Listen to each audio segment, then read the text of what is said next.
మళ్ళీ కేసీఆర్ రావాలి అని ముక్త కంఠంతో కోరుతా ఉన్నాం. 18 నెలల పాలనలో కాంగ్రెస్ పార్టీ అంటే ఏందో ప్రజలకు అర్థమైంది. ఈ రేవంత్ రెడ్డి పుణ్యమాని మళ్ళా 10 ఏళ్ల దాకా కాంగ్రెస్ పార్టీ ఇతను కూడా ఒక చెప్పింది. ఎందుకంటే అబద్ధాలకు బ్రాండ్ అంబాసిడర్ రేవంత్ రెడ్డికి మహేష్ కుమార్ గౌడ్ కూడా పోటీ పడుతుంది. అబద్ధాలు ఎక్కువ ఆడితే ముఖ్యమంత్రి అయ్యాడు రేవంత్ రెడ్డి.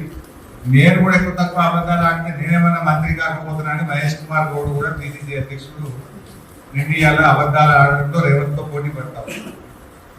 సరే, ఒక విషయం, ఇలా కాంగ్రెస్ 18 నెలల్లో ఉద్ధరించినామని చెప్తుంది. ఏం ఉద్ధరించింది? కేసీఆర్ కిట్ బంద్ పెట్టింది, ఫీజు రియంబర్స్మెంట్ బంద్ పెట్టింది, బతుకమ్మ చీరలు బంద్ పెట్టింది.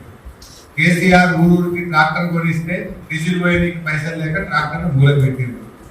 ఊర్లలో బుగ్గలు కాకపోతే బుగ్గలేక ఊర్లను అంధాకారం చీకటిమయం చేసింది. మీరు ఉద్ధరించింది ఏమిటి? కొత్తగా చేసింది ఏమైనా ఉండాలా? మాటలు ఎక్కువ, చేతులు తక్కువ. నువ్వు రైతు బంధు చేసినామని ఇండియాలో సంకల్పించుకుంటున్నావు. 2 సార్లు ఎక్కుంటున్నావు కదా. పోయిన వానకాలం రైతు బంధు ఎక్కుంటున్నావు, పోయిన యాసంగి రైతు బంధు ఎక్కుంటున్నావు. ముందు చెంపలు వేసుకొని ముక్కు నేలకు రాయి.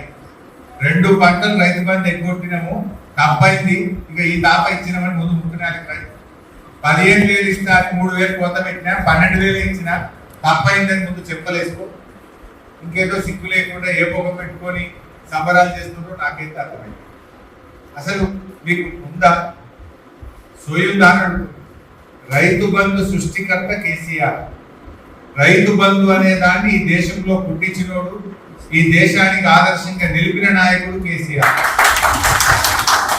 11 సార్ల దాదాపు 80,000 కోట్ల రూపాయలు రైతు బంధుకి దేశం కేసీఆర్.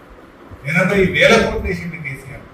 మీ లెక్క మేము సంబరాలు చేయలే, మీ లెక్క మేము పెద్ద దాఖలు చేయలేదు. ఎక్కడ మీరు ఏకీయక 2 సార్లు ఎక్కువ ఇచ్చింది కనుక జనం మర్చిపోవాలని, జనం ఏమైనా యాది లేకుండా చేద్దాం, జనం మీకంటే హుషారు ఉంటారు.